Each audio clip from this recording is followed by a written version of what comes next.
먼저 말씀과 함께 48쪽의 본문을 제가 읽겠습니다.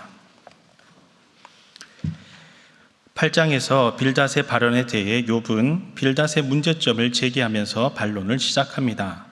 인과응보라는 전통에 대항해 자기 경험의 순전성을 주장하며 자신이 의인임을 강조합니다. 욥은 하나님과의 논쟁을 통하여 자신의 의를 드러낼 수 없는 상황에 대해서 한탄하고 아쉬워합니다. 욥은 하나님의 크심 앞에 인간은 전적으로 무능한 존재임을 잘 알고 있고 그로 인해 자신의 의로움을 하나님과의 설전을 통해 드러낼 수 없음에 불만을 표합니다. 욥은 고난을 주시는 하나님과 자신의 의로움을 증명할 수 없는 상황을 원망하지만 여전히 위대하신 하나님이 온 세상이 주인이심을 놓치지 않습니다. 아멘. 오늘 본문 9장은 빌닷의 변론에 대한 욥의 반론이 기록이 되어 있습니다. 전체적으로 세 부분으로 나누어 보면 1절에서 14절까지 말씀은 욥은 빌닷의 변론에 동조하면서 하나님은 순전한 사람을 버리지 않는다라고 하는 빌닷의 주장을 인정합니다. 그러나 욥은 하나님 앞에 의로움을 입증할 수 있는 사람은 아무도 없다라고 반론을 제기하고 있습니다. 15절에서 24절까지의 말씀을 보면 하나님의 까닭없는 심판 앞에 욥은 스스로 할 수 있는 것이 아무것도 없다라고 하는 사실에 답답한 마음을 토로하고 있습니다. 그리고 25절에서 35절까지 말씀을 보면 욥의 좌절된 마음이 아주 상세히 기록되는 한편 하나님께서 자신에게 기회를 주시기만 하신다면 나의 이 답답한 마음을 모든 것을 다 변론하고자 하는 의지를 표명을 합니다. 그러면 오늘 본문을 통해 세 가지 기도의 제목을 함께 나누고 기도하겠습니다. 먼저 첫 번째 기도 제목은 고난 중에서도 하나님 앞에서 늘 겸손한 마음을 갖게 하소서라고 함께 기도하겠습니다. 고난 중에서도 하나님 앞에 겸손한 마음, 그 마음을 늘 갖게 하소서라고 함께 기도하겠습니다. 다 함께 9장 2절의 말씀을 읽겠습니다. 시작. 진실로 내가 이 일이 그런 줄을 알거니와 인생이 어찌 하나님 앞에 의로우랴. 욥은 빌닷이 지난 8장에서 주장한 모든 내용에 대해 충분히 이해하는 한편 하나님 앞에서 의로운 사람이 아무도 없음을 고백하고 있습니다. 만약 욥이 억울한 마음을 가지고 하나님 앞에서 항변하고자 했다면 하나님, 저는 하나님 앞에 이것도 행하였고 저것도 행하였고 열심히 하나님 앞에 하나님을 잘 경외하였는데 이 의로운 사람인 저를 어찌하여 고난에 내버려 두실 수가 있습니까? 라고 하며 큰 소리로 항변하지 않았겠습니까? 더군다나 빌닷은 욥이 지금까지 회개하지 아니한 은밀한 죄가 있기 때문에 이 큰 고난이 너에게 온 것이라며 욥을 신랄하게 정죄하며 그를 비난하였습니다. 누구나 욥과 같은 상황에 있다면 억울한 마음에 북받쳐 오르고 자신의 결백을 주장하고 싶은 그 마음의 상처가 깊지 않겠습니까? 여러분, 그러나 욥은 오히려 2절에서 빌닷의 모든 주장에 대해 동조하면서 그러한 줄 내가 이미 다 알고 있음을 고백하고 있습니다. 빌닷의 모든 주장에 대해서 하나같이 이미 내가 다 알고 있으며 그 말이 맞다라고 동조한다는 것입니다. 더 나아가 하나님 앞에 의로운 사람이 없는데, 아무도 의롭다 할 자가 없는데 어찌하냐 말이냐 라며 이야기하는 것이죠.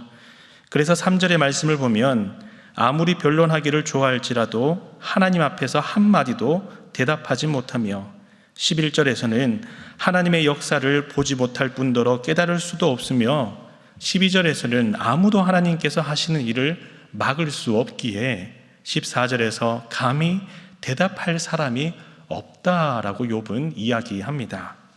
여기서 우리가 알 수 있는 욥의 신앙은 하나님 앞에 늘 겸손하기를 훈련한 성숙한 신앙인이구나라고 하는 마음이 듭니다. 욥이 이러한 성숙하고 겸손한 마음을 가지고 있었기에, 그리고 늘 부단히 이 겸손한 마음을 훈련을 하였기에 새 친구들의 정죄 가운데서도 억울함과 뼈아픈 상처를 받을지라도 겸손함으로 인내하며 하나하나 조목조목 이야기하는 사람이 되었던 것입니다.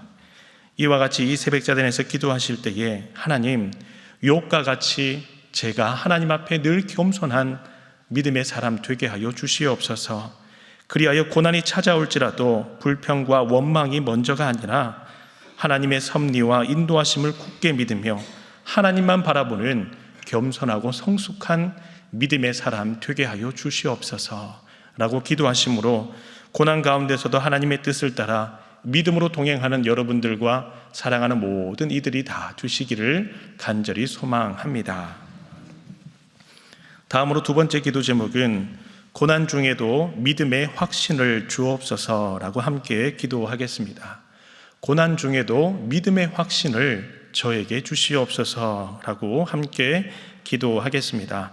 다 함께 본문 16절의 말씀을 읽겠습니다. 16절의 말씀입니다. 시작. 가령 내가 그를 부름으로 그가 내게 대답하셨을지라도 내 음성을 들으셨다고는 내가 믿지 아니하리라. 본문에서는 아무리 하나님 앞에 순전하였다라고 하는 욥일지라도 오랜 시간의 고난 앞에 믿음이 흔들릴 수밖에 없었던 욥의 연약한 모습을 성경은 가감없이 기록하고 있습니다. 그래서 23절과 24절의 말씀을 보면 욥은 오랜 고난 앞에 스스로 절망하면서 세상은 악인의 손에 넘어갔으며 재판관의 얼굴도 가려졌음을 한탄하고 있습니다. 성경의 인물 중에서 오랜 기다림과 고난 가운데에 믿음을 지키기가 참 어려웠던 몇몇의 인물들이 있습니다. 여러분들이 잘 아는 아브라함과 사라를 들 수가 있겠지요. 하나님께서는 분명히 아브라함과 사라를 통하여서 언약의 아들, 약속의 아들을 주시리라 하였습니다. 그러나 아브라함과 사라는 사라의 태가 다치게 되자 시종을 통해서 이스마엘이라고 하는 아들을 낳게 됩니다. 그러나 먼 훗날 결국 이 아브라함의 아들 이삭과 이스마엘의 자손들이 큰 분쟁을 하게 되는 출발점이 되었다라고 하는 것입니다. 아브라함과 사라 또한 믿음으로 하나님의 때를 기다리지 못하였다라고 하는 것이죠. 사울도 믿음으로 충만할 때에는 어려운 전쟁 가운데서도 용맹한 마음으로 하나님을 신뢰하며 나아갔지만 믿음을 잃어버렸을 때에는 어떠한 수단과 방법을 써서라도 이 전쟁에 이겨야 한다는 부담감에 그만 제사장이 드려야 할 제사를 월권하여 사울 왕이 하나님께 드리는 경거망동한 죄를 범하였습니다. 이 사건을 계기로 사울은 이후에도 빈번히 하나님 말씀에 불순종하여서 결국 하나님의 버림을 받고 자신의 사리 사욕과 권력에 눈먼 사람이 되었습니다.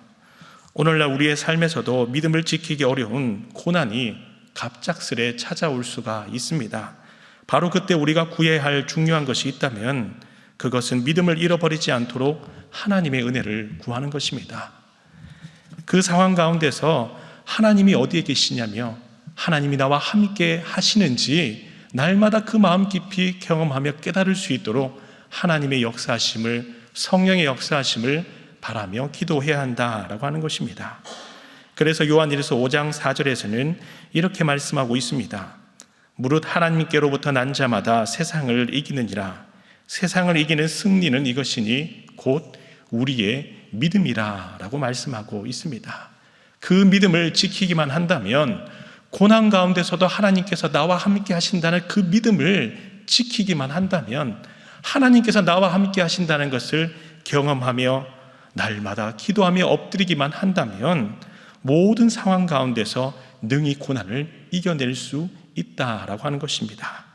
이와 같이 오늘 이 새벽자단에서 기도하실 때에 하나님, 저는 부족합니다. 그러나 하나님은 완전하신 분이시오니 완전하신 하나님께서 저의 믿음을 성숙한 믿음이 되게 하여 주셔서 하나님을 잘 믿는 믿음의 사람 되게 하여 주옵소서 기도함으로 믿음의 분량을 쌓으며 고난 중에도 흔들리지 않는 믿음의 반석 가운데 든든히 서시는 여러분 다 되시기를 간절히 소망합니다. 마지막으로 세 번째 기도 제목은 매사 모든 삶이 하나님의 은혜임을 고백하게 하소서라고 함께 기도하겠습니다. 매사 모든 삶이 하나님의 은혜입니다 라는 이 믿음의 고백이 날로 날로 저의 고백이 되게 하소서라고 함께 기도하겠습니다.